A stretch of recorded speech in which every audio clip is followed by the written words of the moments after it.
Bonjour chers élèves. Aujourd'hui nous allons voir repère du plan. Donc repérer un point dans un plan revient à chercher ses coordonnées. Et les coordonnées d'un point dans un plan sont données en fonction des axes. Mais on va d'abord commencer par définir les axes. Nous avons deux droites qui sont séquentes en un point O, OX, la droite OX et la droite OY.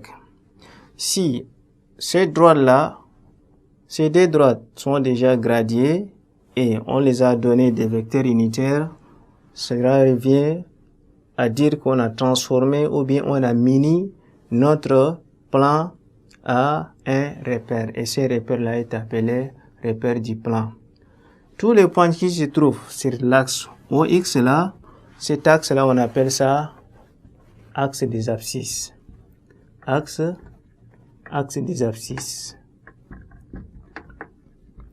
Et tous les points qui se trouvent sur l'axe OY, l'axe OY là, on appelle ça axe des ordonnées.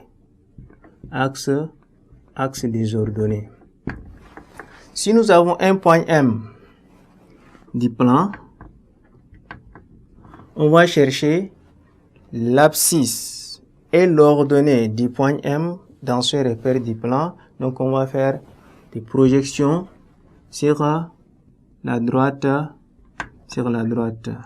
OX et la projection du point M sur la droite OY parallèlement à OX. Et ici on va nommer ça Y de M et ça on va nommer ça X de M. Le X de M est appelé abscisse du point M et le Y de M est appelé ordonnée du point M.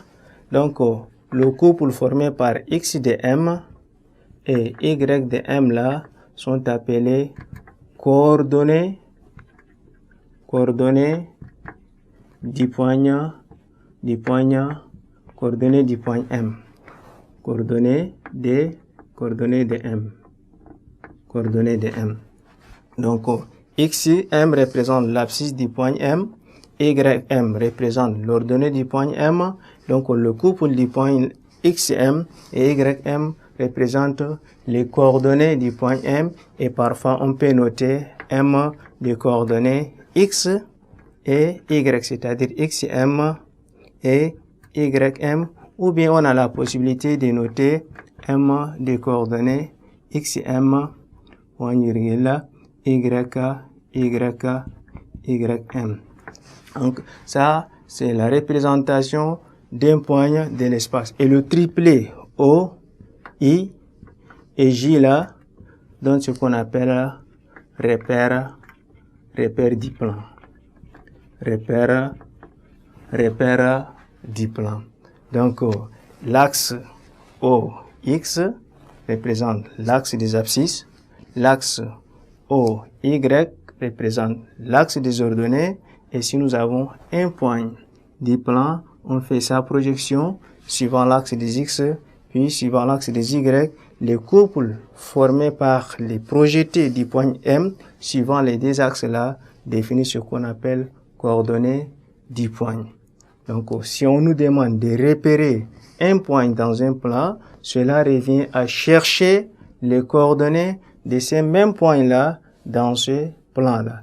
Et comme on a défini avec le repère d'une droite, tous les points qui se trouvent à gauche de notre origine ont des valeurs négatives, et les points qui se trouvent à partir du point O vers le bas par rapport à Y auront également des valeurs négatives. Mais tous les points qui se trouvent du point O vers la droite auront pour abscisse positive, et les points qui se trouvent à partir du point O vers le haut auront des ordonnées qui sont positives également.